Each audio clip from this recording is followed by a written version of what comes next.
Hello दोस्तों, हमारे YouTube channel में आपका स्वागत है। दोस्तों, ये पॉलिटी का पहला लेसन है।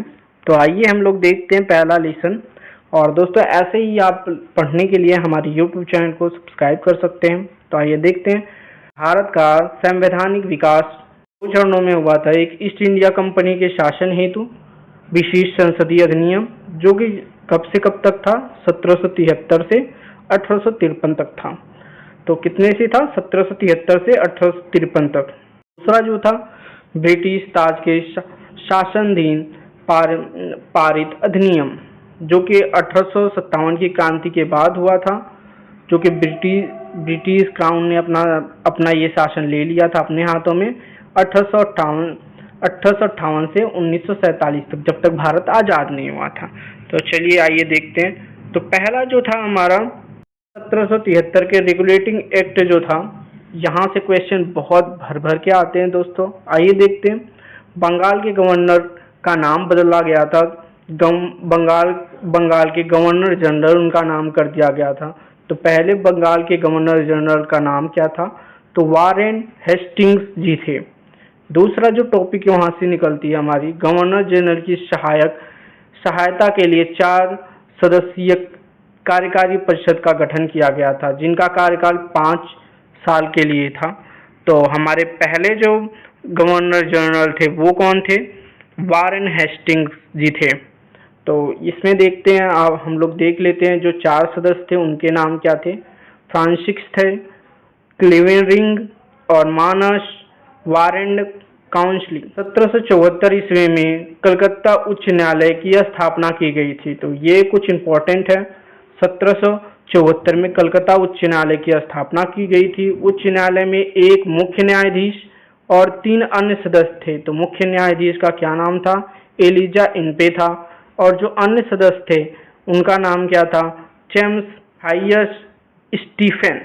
चलो नेक्स्ट की तरफ चलते हैं हम लोग। नेक्स्ट जो दूसरा था अभी, पीटर इंडिया एक्ट 1784। तो कंपनी के राजनीतिक और व्यापारिक कार्यों का पृथक्करण किया गया था। दूसरा जो टॉपिक है, नियंत्रण बोर्ड की स्थापना की गई थी। इसमें याद करना, पीटर एक्ट में सिर्फ 2 याद करना है, कंपनी के राजनीतिक और व्यापारिक कार्यों का पृथक्करण और नियंत्रण बोर्ड की स्थापना। आगे बढ़ते हैं हम लोग। 1786 के अधिनियम, गवर्नर जनरल को प्रधान सेनापति की शक्ति भी प्रदान की गई थी। और इसके बाद ही गवर्नर जनरल की विशेष परिस्थितियों में अपनी परिषद के नियंत्रण को निरस्त करने का और लागू करने का अधिकार था। मतलब ये जो सबसे पहले ये दोनों अधिकार लॉर्ड कॉर्नवालिस ने प्राप्त किया था। तो पहली बार लॉर्ड कॉर्नवालिस ने इसको प्राप्त किया था। तो आइए नेक्स्ट देखते हैं।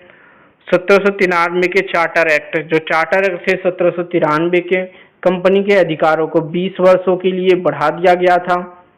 और नेक्स्ट है 1813 के चार्टर एक्ट। पहली बार भारतीयों की शिक्षा के लिए 1 लाख रुपए खर्च करने का प्रावधान किया गया था, लेकिन हुआ नहीं था, प्रावधान किया गया था। इंग्लिश मिशनरियों को भारत में कार्य अनुमति प्रदान की गई थी।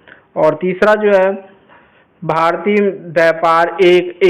व्यापार पर एकाधिकार को समाप्त किया गया था, यद्यपि चीन के साथ और चाय के व्यापार पर उनका एकाधिकार बना रहा।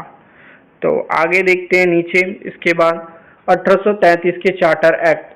तो इसमें गवर्नर जो जनरल थे, यहाँ पे इंपॉर्टेंट क्वेश्चन बनता है, जो अभी गवर्नर जनरल का पद था, बंगाल का गवर्नर जनरल, उसका नाम बदल के कर दिया गया भारत का गवर्नर जनरल।